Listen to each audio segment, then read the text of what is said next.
नमस्कार, welcome to ex serviceman India YouTube channel. Indian arm forces का service का दौरान due to adverse condition, adverse weather, adverse geographical location, ऐसे बहुत सारे जो कारण हैं जिस वजह से बहुत लोग, बहुत सोल्जर्स डिसेबल हो जाते हैं, जिन्हें डिफेंस का परिभाषा में लो मेडिकल कैटेगरी या एलएमसी कहा जाता है।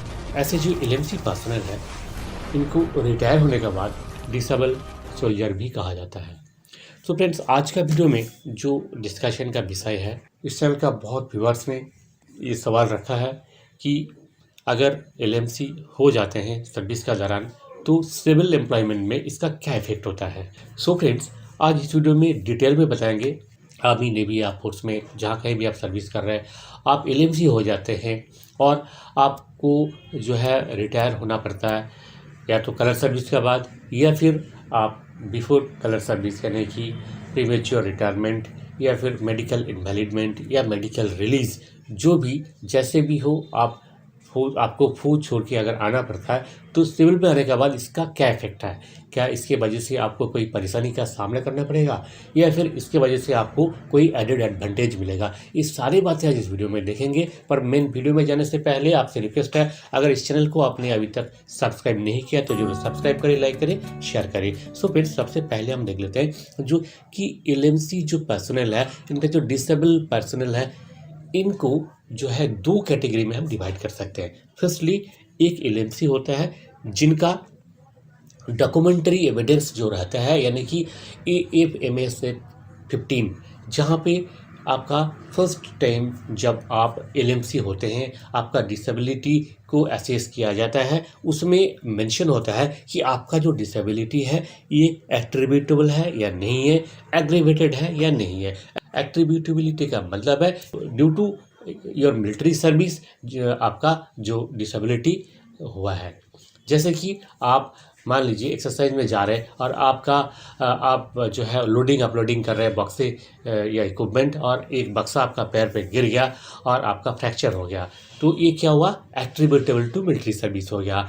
और दूसरा, जैसे कि आप सर्विस कर रहे हैं लेह में, लद्दाख में, और आपको ब्रंचियल अस्थमा का प्रॉब्लम हो गया, तो ये क्या हुआ, आप वहाँ पे जो सर्विस कर रहे थे, सर्विस करने के दौरान आपका ये डिजीज़ उत्पन्न हुआ है, तो ये हो गया aggravated by military service.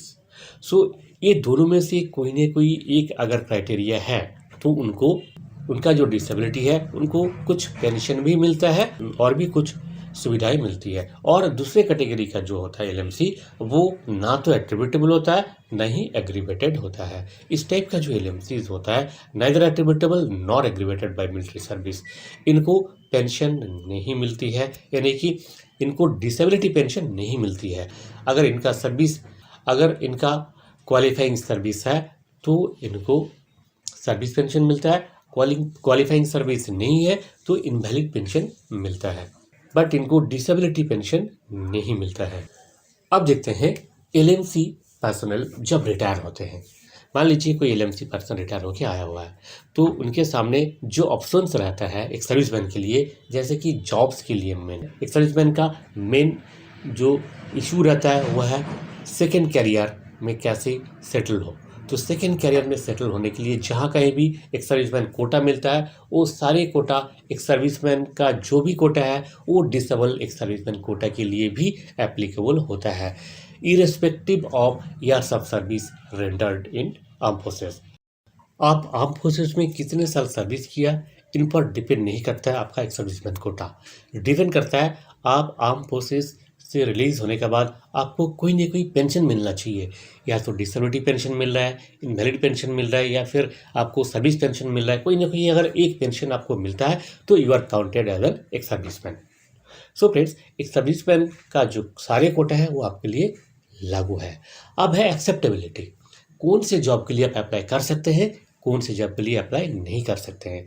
Friends, जैसे आप सिविल में देखते हैं कोई भी जॉब है, जिस जॉब में फिजिकल हैंडीकैप पर्सन्स जहाँ पे काम कर सकता है तो वहाँ पे आप क्यों नहीं काम कर सकते हैं? आप थोड़ा लॉजिक से सोचिए। जहाँ पे पीडब्ल्यूडी पर्सन विथ डिसेबिलिटी के लिए जहाँ पे भी रिजर्व कोटा होता है, यानी कि जो हैंडीकैप लोग जहाँ पे अप्लाई कर सकते हैं वहाँ पे आप एक डिसेबल एक्स सर्विसमैन क्यों नहीं अप्लाई कर सकते हैं?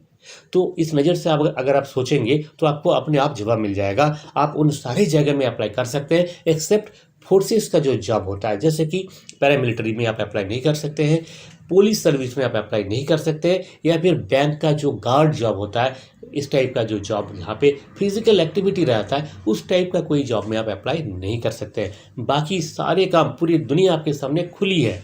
आप कोई भी क्लरिकल जॉब हो या फिर क्लरिकल नेचर का जो भी जॉब हो, उस सभी जॉब में आप अप्लाई कर सकते हैं। आप आईएएस आईपीएस भी बन सकते हैं, आप इनकम टैक्स के इंस्पेक्टर बन सकते हैं, आप एक्साइज का जॉब में ज्वाइन कर सकते हैं, आप ऑडिटर बन सकते हैं, आप क्लर्क बन सकते हैं।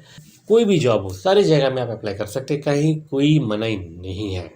आप डिसेबल हुए हैं फौज की वजह से, फौज का काम की वजह से, यानी कि देश का सेवा में आप अपने आप को डेडिकेट किया और वहाँ जाके डिसेबल होने के बाद सम्मान के साथ आप रिलीज़ हुए हैं। तो आपके लिए इंडियन गवर्नमेंट भी कुछ प्रावधान रखा हुआ है, जैसे कि बैंकों में, आरबीआई में, वहाँ पे डिसेबल सोल्जर्स के लिए स्पेशल कोटा रखा हुआ है। अगर आप डिसेबल सोल्जर है, आपके पास डिसेबिलिटी का सर्टिफिकेट है, तो आपके लिए स्पेशल कोटा है जो different from ex serviceman. As a disable ex serviceman अलग से कोटा है और उस कोटा में बहुत कम लोग अप्लाई करते हैं, क्योंकि आधे को तो पता ही नहीं रहता है कि ऐसे भी कोई कोटा होता है। तो आपके लिए एक अपॉर्चुनिटी है, आप अगर डिसेबल है तो आप उस कोटा में अप्लाई करके इजीली कोई जॉब पा सकते हैं। तो देखिए, एलएमसी में जो है आप आउट होना, रिलीज़ होना, ये आप अपने मर्जी से तो हुए नहीं है, और आपको जो है फौज का जो सिचुएशन था उस वजह से आप एलएमसी हुए हैं, और उसके बाद आप जब सिविल में आ रहे हैं तो आपके लिए पूरी दुनिया खुली है, आप अप्लाई कर सकते हैं, कोई डिमेरिट नहीं है इसमें, इसलिए आप बिल्कुल बेफिक्र रहिए। कोई चिंता करने की आवश्यकता नहीं है कि मैं सिविल में जाने के बाद मुझे नौकरी नहीं मिलेगा। आपको ज़रूर अच्छा नौकरी मिलेगा, आप फिर सेकंड करियर में अच्छे से इस्टेब्लिश कर सकते हैं। बहुत हज़ारों लाखों डिसेबल सोल्जर्स जो है सेकंड करियर में अच्छे से इस्टेब्लिश हुए हैं, इसके लिए कोई चिंता करने की आवश्यकता नहीं है। और दूसरी बात है, एक चीज़ और देखा गया, मैं भी जब आर्मी में था तो बहुत लोग ऐसे थे, उनका जो है कोई न कोई प्रॉब्लम है शरीर में, कोई ऐसी बीमारी है, पर वो डॉक्टर के पास नहीं जाते थे इस डर से कि कहीं मुझे एलएमसी कर देगा। देखिए, अगर आपका शरीर में प्रॉब्लम है और प्रॉब्लम के साथ आप जी रहे हैं तो वो तो आपको और भी वीक बनाएगा, इससे आपको बहुत बड़ा नुकसान भी हो सकता है। इसलिए कभी भी छुपाइए मत। अगर आपको एलएमसी कर देता है मिलिट्री हॉस्पिटल तो इसमें कोई बुराई नहीं है, बल्कि आपके लिए ये तो बहुत सारे सुविधाएं भी है। आपको डिसेबिलिटी पेंशन मिल सकता है, आपको डिसेबल के लिए कोटा भी मिलेगा।